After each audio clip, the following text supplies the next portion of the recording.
Pandangan Abang terkait dengan kolektor bank ini seperti apa? Ya kan artinya paling nggak ada masukan dari Abang juga untuk nasabah-nasabah yang bermasalah menghadapi kolektor ini seperti apa, iya kan? Ya. Seandainya orang yang dikirim bukan Bung Anca, yang dikirim oleh kolektor-kolektor yang tidak mengedepankan solusi, bisa jadi hutang saya itu belum selesai. Gitu Boleh ya, jadi. Boleh jadi. Karena kan saya awam informasi, bingung tentang informasinya seperti apa. Iya. Ya karena ada Bung Anca, saya diberikan petunjuk, maka saya bisa selesaikan masalahnya. Ya, gitu. karena memang ada win-win solution yang harus nasabah tahu juga ya Bang ya. Betul Bu. Kita sampaikan juga Bang. Betul. Assalamualaikum wabarakatuh. Waalaikumsalam. Sobat ATM. Nah, ini saya lagi di depan saya ini ketemu dengan abang saya, senior saya, Bang Dadi nih. Jadi Bang Dadi ini 6 tahun lalu saya masih di Collection Bank Permata. Saya sempat nagih beliau. Alhamdulillah saya nagih beliau waktu itu. Beliau selesaikan masalah dia juga di Bank Permata. Minta bantu ke saya untuk minta diskon dan beliau selesaikan di Bank Permata. Terus beberapa tahun ini jarang ketemu. Akhirnya saya dapat kontak beliau dan alhamdulillah saya telepon beliau. Saya minta waktu beliau untuk ngobrol-ngobrol, artinya kolaborasi. Paling enggak kan saya dulu nagih beliau, perasaan beliau seperti apa waktu saya tagih, terus kenapa sampai beliau selesaikan kewajiban dia di Bank Permata dulu. Assalamualaikum Bang Dadi. Waalaikumsalam. Apa kabar Bu? Waalaikumsalam. Abang sehat Bang? Sehat alhamdulillah. Udah lama nih Bang, saya nggak ketemu Abang. Akhirnya saya dapat kontak Abang dan telepon Abang. Bisa silaturahmi nih Bang ya. Ya, saya juga kaget waktu dihubungi kan. Saya entah kemana Bung Anca ini. Saya pikir selesai urusan kita udah lost kontak saja. Ya, alhamdulillah Bang, masih di dunia yang sama Bang, masih jadi tukang tagih juga Bang. Alhamdulillah. Alhamdulillah Bang. Yang penting mencintai profesi aja deh Bang. Iya. Itu Bang. Bang, dulu kan saya mau nanya Abang nih, dulu saya sempat nagih Abang tuh. Iya kan? Perasaan Abang seperti apa? Artinya waktu Abang pertama ketemu saya itu perasaannya seperti apa dan kenapa Abang harus minta cepat respect sama saya dan minta bantu ke saya untuk negosiasi ke Bank Permata untuk selesaikan masalah Abang waktu itu. Artinya paling enggak Bang, kenapa saya nanya kayak gini, paling enggak biar ada pelajaran buat nasabah-nasabah yang lain juga kan, bahwa nasabah yang setiap kita nagih bukan berarti kita putus kontak, tapi ada silaturahmi ya kan. Ya. Pandangan Abang seperti apa nih? Oke Bu. Jadi waktu pertama kali Bung telepon itu, iya, ada beberapa hal yang dulu saya rasakan Bu. Iya. Mungkin juga dirasakan sama kawan-kawan debitur lain. Yang pertama, sebetulnya siapa sih orang yang ingin berhutang? Betul Bang. Karena seandainya situasi baik, dalam kondisi yang baik, orang tidak ada yang ingin berhutang. Betul. Terus kedua, pada saat dia punya hutang, siapa sih orang yang tidak ingin bayar hutang? Betul. Semua ingin bayar hutang. Cuma kembali kepada situasi waktu itu. Kondisi saya sedang tidak baik sehingga saya butuh hutang. Terus kemudian kewajiban saya kepada Bank Permata, karena kondisi saya juga kurang baik, maka saya one prestasi gagal bayar. Sehingga Bung Anca kan datang temui saya. Jadi karena situasi itu Bung, saya tuh pertama kali ngalami adalah rasa khawatir, takut. Tapi maaf, bukan takut ke saya kan Bang? Artinya begini, takut itu begini, takut tentang apa yang saya kewajiban, apa yang harus saya hadapi. Oh iya Bang. Gitu loh.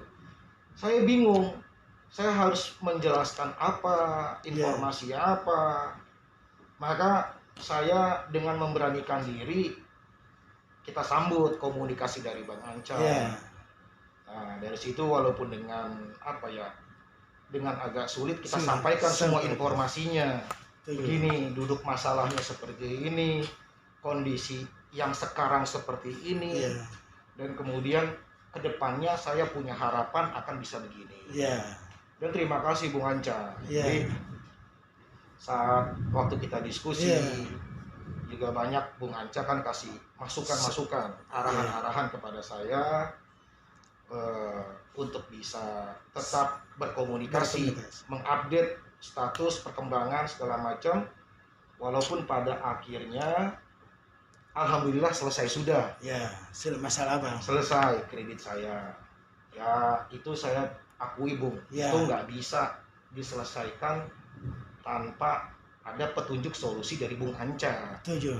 Seandainya orang yang dikirim bukan Bung Anca, yang dikirim oleh kolektor-kolektor yang tidak mengedepankan solusi, bisa jadi hutang saya itu belum selesai.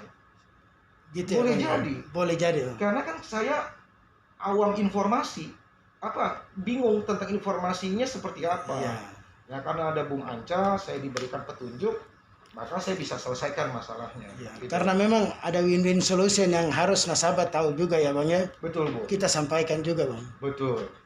Jadi kan kadang-kadang karena kami itu sebagai debitur, nasabah yang punya hutang, itu pasti bingung Bung. Iya. Kita pasti bingung. Kadang-kadang ada uang masuk sedikit. Kita antara dilema menyelesaikan kewajiban kepada bank atau menyelesaikan kebutuhan hidup. Betul. Tapi kan hal ini kalau kami langsung sampaikan kepada pihak bank, bank kan nggak bisa memahami. Setuju. Nah, untung Bung Anca sebagai petugas yang diutus oleh pihak Permata Bank mau memahami dan berikan solusi. Iya Bang. Jadi alhamdulillah Bang, memang tugas kami itu dari bank rata-rata kan bagaimana supaya memberikan solusi kepada nasabah supaya masalah dia selesai. Artinya dengan masalah abang selesai ya alhamdulillah ya kan. Oke Bang, kan sekarang kan banyak nih Bang, terlepas dari abang sebagai nasabah Bank Permata dulu selesaikan masalah, tapi di masyarakat umumnya khususnya di ibu kota saat ini pandangan mereka ini Bang terkait dengan saya. Di sini saya katakan bahwa kerjaan saya dibilang debt collector lah, iya kan, tanda kutip. Debt collector ini orang menilainya itu sangat terlalu kasar, ada yang kasar. Pandangan abang terkait dengan kolektor bank ini seperti apa? Iya kan, artinya paling nggak ada masukan dari abang juga untuk nasabah-nasabah yang bermasalah menghadapi kolektor ini seperti apa, iya kan? Ya. Menurut abang gimana nih? Oke. Nah, ini kan gini Bung, Bang. Kita lama nggak ketemu. Iya Bang. Ada juga yang harus saya sampaikan kepada Bung. Selesai urusan piutang saya dengan Bank Permata, membuat saya semakin paham bagaimana berinteraksi dengan lembaga keuangan, baik itu perbankan ataupun non perbankan. Iya. Karena pasca dengan Bank Permata, lantas bukan berarti saya berhenti berproses dalam hidup. Tidak, saya tetap juga membeli aset-aset seperti rumah, mobil, semua dengan jasa bantuan perbankan dan keuangan non perbankan. Jadi saya menjalankannya lebih dengan pengetahuan, lebih menjalannya dengan wawasan. Sehingga dalam berbisnis ini dengan hutang piutang saya jauh lebih baik memanajemen dibandingkan waktu zaman dulu. Satu contoh seperti ini, bagaimana kita memprioritaskan, kita bisa membedakan mana yang hutang konsumtif, mana yang hutang produktif. Saya hari ini udah bisa bedakan. Terus kemudian berhadapan dengan petugas-petugas yang diutus oleh bank ataupun non perbankan, saya bisa jauh lebih berani menyampaikan informasi. Saya lebih komunikatif. Karena begini, Bung. Lama-lama saya memahami, sebetulnya kawan-kawan yang bergerak di jasa penagih, kolektor ya. Jasa kolektor itu sebetulnya tidak hanya uang yang harus mereka kumpulkan, bukan hanya cicilan. Betul. Tapi kadang-kadang pada saat kita kasih informasi keberadaan, mereka sudah senang. Iya, Bang. Kita kasih informasi perkembangan, mereka sudah berterima kasih.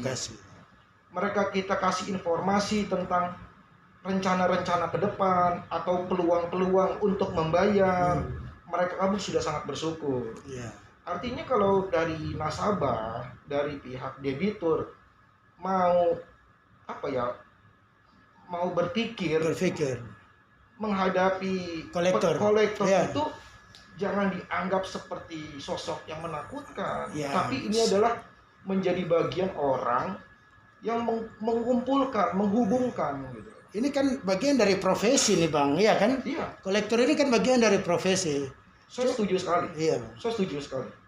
Makanya sekarang ini kan belakangan ini kenapa tadi saya tanya Abang, artinya banyak sekali masyarakat ini anggap bahwa kolektor ini kasar lah, inilah, artinya paling nggak kan Abang udah pernah berhadapan dengan saya dengan persoalan yang sama dan buat pernyataan pada saat itu untuk selesaikan masalah Abang di Bank Permata. Artinya ada tips-tips khusus nggak Bang untuk sampaikan pada nasabah-nasabah di luar sana bahwa kolektor itu nggak seperti yang kalian pikirkan gitu Bang? Ya, jadi gini Bung, kalau saya berpikir sederhana Bung. Iya Bang. Misalnya kita sebagai orang tua, kita hubungi anak kita di luar sana, anak kita nggak kasih kabar, wajar pada saat pulang kita ada rasa sedikit marah, itu wajar, tidak ada informasi. Atau misalnya kita dengan keluarga lain, atau dengan istri, atau dengan siapa, itu wajar, pada saat tidak ada informasi. Begitu juga antara nasabah dengan bank atau petugas bank. Satu contoh kayak Bank Permata. Jangan salahkan. Pertama kita tuh nggak boleh menyalahkan orang lain dulu, kita salahkan diri sendiri dulu. Salahkan diri sendiri. Kenapa kita tidak bisa memberikan informasi? Kenapa kita tidak berani kasih informasi? Posisi perkembangan hari ini, kondisi hari ini, dan potensi yang akan ke depan harusnya berani sampaikan. Kalau komunikasi itu terjalin, Bu, saya yakin suasana menakutkan itu nggak terjadi. Tapi kalau informasi itu tidak diberikan, mohon maaf nih, ada beberapa debitur yang misalnya di telepon dia tidak angkat, bahkan kadang-kadang ganti nomor telepon, ada lagi rumah pindah. Betul. Nah, pada saat petugas bank menjadi marah, saya melihat dari sisi wajar. Karena salah dari nasabah itu sendiri. Itu wajar ya Bang ya? Wajar, sangat wajar. Nah, tapi kemudian misalnya Bung, saya mohon maaf ini, tapi kalau memang ada nasabah atau debitur yang dia di telepon angkat, di WA dia jawab, di rumah dia temui, terus dia ceritakan perkembangan hari ini. Kalau ada debitur seperti itu, kemudian diperlakukan kasar juga saya tidak setuju. Betul. Artinya semua harus berimbang, Bu. Harus berimbang. Betul, karena ini by the way apapun ini kan hanya cerita bisnis, Bu. Cerita bisnis ya Bang ya? Cerita bisnis. Jangan sampai cerita bisnis ini masuk ke ranah yang tidak wajar. Saya mohon maaf, ada kadang-kadang sampai terjadi pelanggaran pidana. Pada saat terjadi pelanggaran pidana, Bu, siapa yang dirugikan? Yang dirugikan hanya si debitur nasabah. Atau si oknum kolektornya. Maka saya berharap dengan Bung Anca ini bisa terus sebar luaskan informasi-informasi kepada kawan-kawan kolektor atau kepada kawan debitur. Bang. Agar di dunia ini biar semakin profesional gitu. Setuju Bang, saya sangat setuju. Memang itu yang selalu kita kedepankan untuk bekerja sebagai debt collector atau negosiasi dari bank harus sesuai dengan ikutin aturan bank, code of conduct. Artinya jangan brutal. Saya selalu sarankan ke teman-teman. Terima kasih Bang, tadi udah saran ke saya untuk seperti itu. Saya memang selalu untuk sarankan ke teman-teman atau adik-adik junior yang mau bergerak di bidang ini, saya selalu arahkan supaya gunakan argumen-argumen yang positif lah. Supaya tujuannya kan, karena nasabah sekarang ini Bang, kalau contoh, dulu kalau saya datang ke Abang, nagih Abang dulu, kalau saya kasar, saya goyang pagar, atau saya ribut, atau saya teriakin Abang, nggak mungkin Abang mau bayar. Betul. Itu nggak bakalan. Betul. Tapi kalau saya datang dengan silaturahmi, dengan bahasa yang baik, insya Allah pasti orang mau selesaikan masalah, ya nggak Bang? Iya betul. Itu saya akui. Iya nggak Bang? Itu saya akui. Jadi secara tidak langsung kalau Bung Anca, tanpa Bung Anca Pak sadari, perilaku baik Bung Anca itu menjadi bagian motivasi saya untuk segera menyelesaikan kewajiban saya. Iya Bang. Bukan hanya sekedar formalitas nama Bank Permata saat itu. Tapi dengan orang-orang dikirim orang seperti Bung Anca, itu menjadi motivasi saya. Motivasi menambah semangat saya untuk segera menyelesaikan masalah ini. Setuju Bang. Tidak orang-orang yang dikirim, yang saya mohon maaf mungkin nggak profesional. Misalnya dikirim seandainya seperti kata Bung, kalau dikirim yang nggak profesional, mungkin saya tidak termotivasi. Setuju. Malah jadi kontradiksi. Jadi saya malah semakin malas, semakin tidak bersemangat. Gitu. Jadi malah masalah saya jadi nggak selesai. Yang ada datang bikin ribut ya kan. Betul. Bukan cari solusi tapi bikin masalah. Betul. Oke Bang. Terus saya minta nih saran Abang untuk tadi kan Abang belum jawab itu. Nasabah di luar sana yang menghadapi debt collector ini seperti apa? Artinya kalau ada debt collector datang, contoh kayak dulu saya datang ke Abang mau ditemuin atau ditutupin pintu atau dihindarin atau gimana? Kira-kira untuk nanti untuk nasabah-nasabah di luar sana lah. Kolektor datang ke rumah dia temuin atau gimana? Saran Abang gimana? Oke. Jadi pertama apalagi di kondisi pandemi ini, Bu. Iya Bang, betul. Di kondisi pandemi ini untuk kawan-kawan, saudara-saudara yang sedang ada hutang piutang dengan perbankan atau non perbankan. Poin pertama yang perlu kita camkan adalah hari ini terjadi pandemi global. Bukan hanya kita yang sedang punya masalah, tapi ada jutaan bahkan miliaran manusia di bumi sedang mengalami masalah. Pertama itu, jadi jangan merasa dunia ini seperti sempit. Setuju Bang. Jadi jangan merasa sempit. Terus yang kedua, masalah apapun yang kita hadapi itu sampaikan kepada pihak bank atau kreditur kita.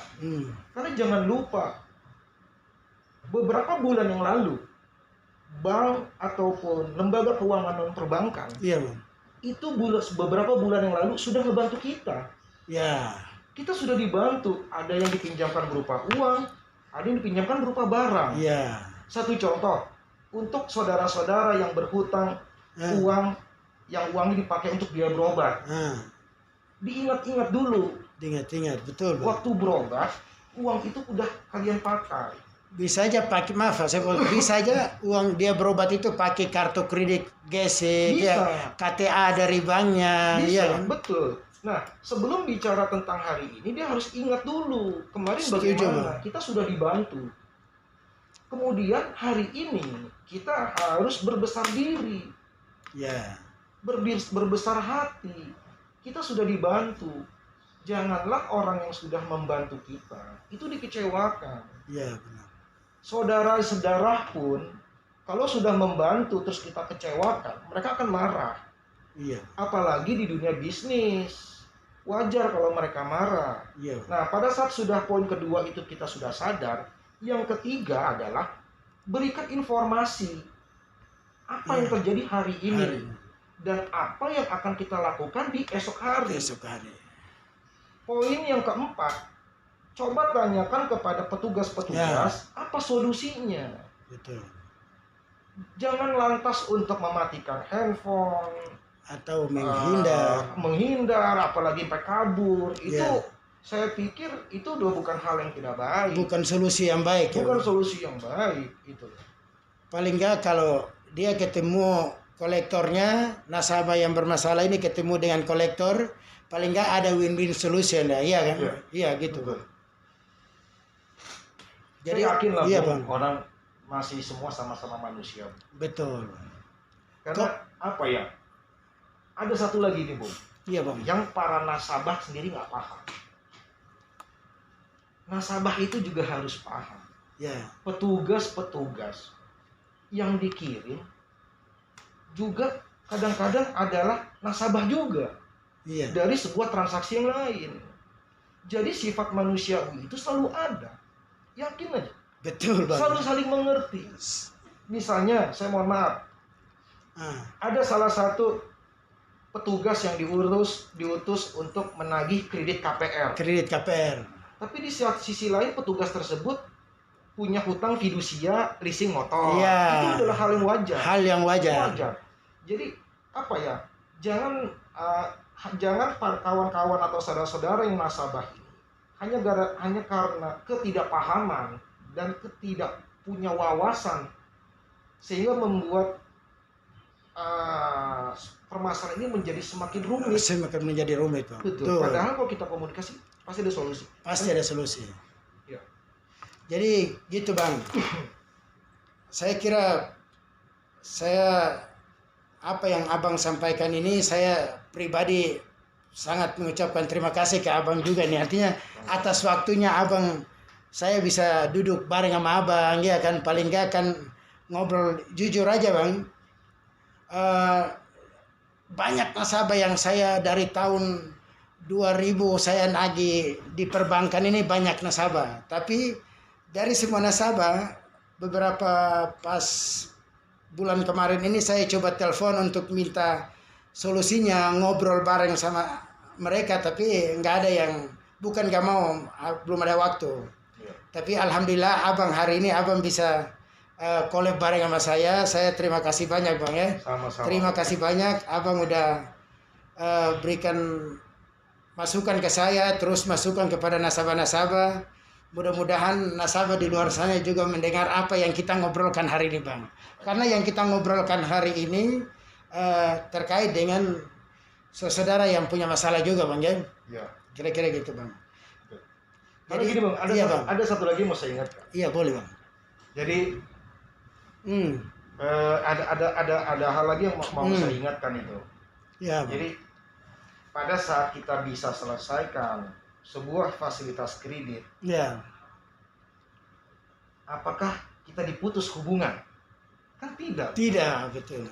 Justru malah pada saat kita bisa selesaikan permasalahan kredit di awal, bahkan boleh jadi kita akan ditawarkan lagi bantuan-bantuan kredit yang lain. Betul, setuju. Misalnya kemarin kita pinjam uang karena orang tua kita sakit, besok kita akan ditawarkan untuk kredit usaha produktif. Ya.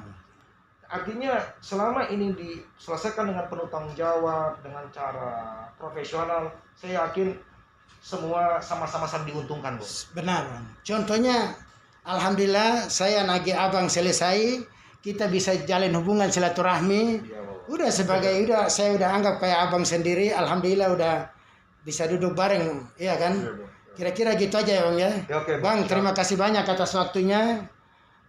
Sobat ATM, itulah tadi ngobrol sama Bang Dadi.